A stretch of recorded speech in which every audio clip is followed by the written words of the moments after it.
le monde, j'espère que vous allez bien. Aujourd'hui je vous retrouve pour une toute nouvelle vidéo, pour vous faire une vidéo où je réponds à vos questions qui m'ont été posées sur Instagram. Donc j'ai posé une question, si vous entendez du bruit c'est rien, c'est mon fils qui est juste à côté, qui prend son petit bain, tranquillou pépouze. En plus il balance ses jouets, non mais on est bien. Donc ici, comme je disais, je vais répondre aux questions qui m'ont été posées par des mamans qui attendent un bébé. Du coup je vais vous répondre à vos questions dans cette vidéo qui... Genre par exemple, je vais vous donner un exemple tout simple, ça va être la première question auquel je vais répondre. Par exemple, c'est à partir de quel mois tu avais commencé à faire la chambre de ton fils? Et je vais répondre, en fait je vais vous répondre par rapport à moi, ma grossesse, ce que j'ai fait, etc. Bien sûr, ce n'est que mon expérience à moi, mais voilà, je voulais vous la partager. Donc j'espère que cette petite vidéo vous plaira. N'oublie pas de t'abonner et de liker la vidéo. Tu veux ta tétine? On va l'entendre souvent dans cette petite vidéo.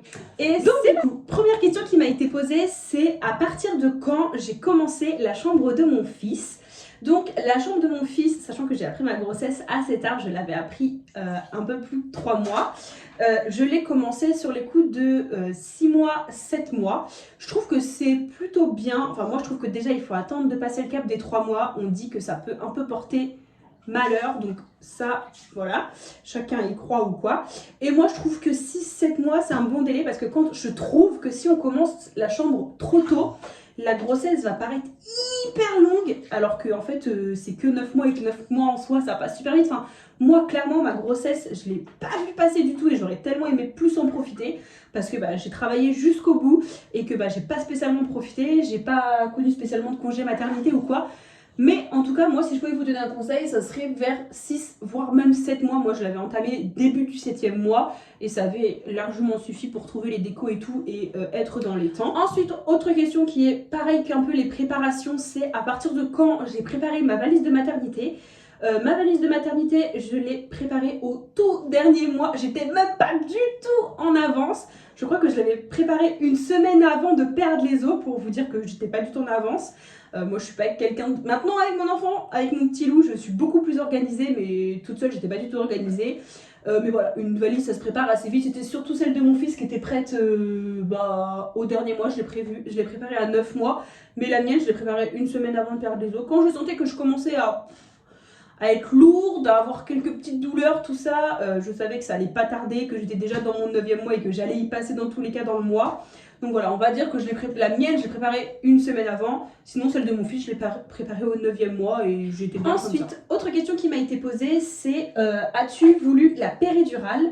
Donc, je me suis toujours dit que si j'allais réussir à surmonter la douleur et à accoucher sans péridurale, je le ferais. Et que si j'allais avoir mal, j'allais demander la péridurale. Et bien sûr, une fois qu'on m'a percé la poche des os, j'ai eu de très grosses douleurs et la douleur était trop forte pour m'ouvrir la porte parce qu'il fait chaud. Parce que la douleur était trop forte pour moi, je me fatiguais plus qu'autre chose et je voulais vivre un accouchement heureux et trop bien et pas avec des douleurs, clairement. Je voulais profiter de ce moment avec mon copain et pas avoir mal. Donc j'ai décidé de composer la péridurale. Il était temps que je me décide parce que j'étais déjà ouverte à 6 doigts. Donc ça, 6 doigts c'est déjà beaucoup, donc il était tout juste. Mais voilà, j'avais décidé de prendre la péridurale et ça s'est très bien passé. J'ai pas spécialement eu de douleur pendant l'accouchement, ni quand on m'a recousu ou quoi. Donc voilà, moi je trouve que la péridurale c'était plutôt bien. J'ai quand même énormément profité de mon accouchement, ça a été vraiment, contrairement à certaines femmes, le plus beau jour de ma vie. Je l'ai trop bien vécu, j'ai trop aimé accoucher. Il est sorti hyper vite, j'ai trop aimé pousser, enfin vraiment ça s'est super bien passé. Ensuite, autre question qui m'a été posée, c'est voulais-tu le cododo? Donc ça c'est un choix avec mon compagnon qu'on a fait pour notre petit bout de chou. Je le surveille juste à côté, il me regarde. Nous on voulait le mettre en cododo, on voulait qu'il dorme au début avec nous les 4 premiers mois sûrs. Ça s'est très bien passé, il était à côté de moi, je trouvais ça plus simple. Moi j'avais besoin de le surveiller, c'est ton premier. Mais même si on a un deuxième, il sera aussi en cododo. Je trouve que les premiers mois, le bébé de toute façon il se rend pas du tout compte qu'il est avec nous, clairement il dort. Il va pas se dire tiens ce soir je veux pas dormir dans ma chambre donc je pleure. Non, il est trop petit pour se rendre compte de ça, clairement il vient de naître. Sachant que je voulais allaiter, malheureusement il n'a pas réussi à prendre mon sein. Mais bref, ça c'est une autre histoire. Mais voilà, nous le cododo c'était sûr et certain. On nous en a offert un. Et ça s'est super bien passé.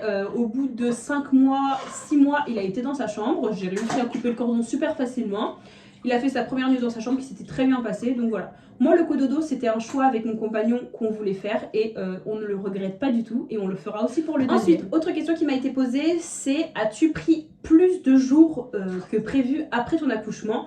Donc oui et non. En fait, je m'étais mis, du coup, j'avais arrêté mon travail à 9 mois parce que de toute façon, c'était un CDD. Donc je savais que j'arrêtais lorsque j'allais accoucher.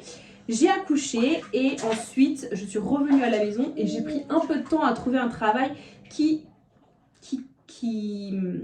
était bonne avec les horaires de la MAM de mon fils. Donc mon fils est rentré en collectivité à la MAM à 3 mois.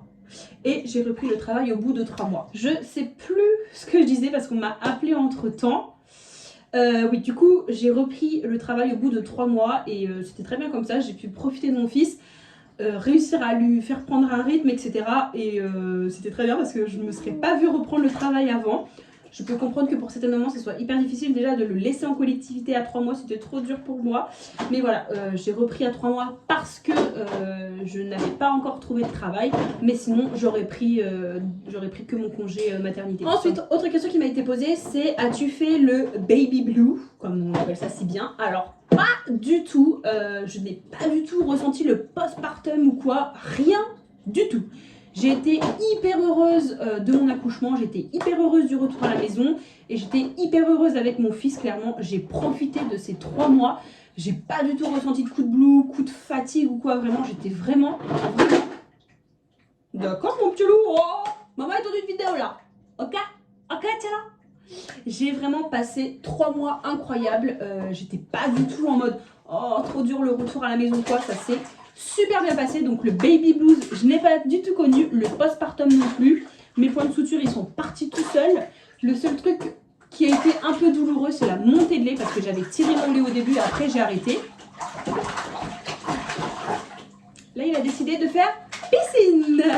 Et ensuite, dernière question qui m'a été posée, c'est niveau budget, comment je l'ai géré? Oui, tu vas sortir. Nous, on n'a pas ressenti de différence, on a simplement acheté des couches et du lait, clairement. Donc, c'est même moins cher que maintenant, parce que maintenant, il faut préparer les petits pots maison, etc. Le seul truc qui a un peu changé niveau budget, c'était la MAM. Donc, c'est une garde en collectivité pour les enfants, qui est quand même, enfin, c'est quand même un budget, comme une nourrice, quoi. C'est la seule différence de prix qu'on a remarqué dans nos mois de d'habitude, depuis qu'on a un enfant. Mais sinon, en soi, un paquet de couches et 3 briques de lait, ça change un peu, mais c'est pas du tout ce qui nous ruine. Je pense que pour mon fils, je dépense 200 € au total par mois. Un gel douche, ça fait plus qu'un mois pour lui en tout cas. Par mois, j'utilise environ 2 paquets de couches à 15 € et 2 packs de lait. Après les petits pots, tout ça, moi maintenant, j'ai jamais donné de petits pots, j'ai déjà donné des petits pots industriels à mon fils quand j'avais pas le temps de manger. Mais sinon, il mange comme nous. J'ai bientôt fini ma petite vidéo. Il fait l'ADM, j'ai fait la DME, donc il a mangé comme nous. Je termine ma vidéo? Oui, et après tu sors. Il a toujours mangé comme nous, donc du coup, ça c'est... On l'a pas spécialement. Voilà tout le monde, j'espère que cette vidéo vous aura plu.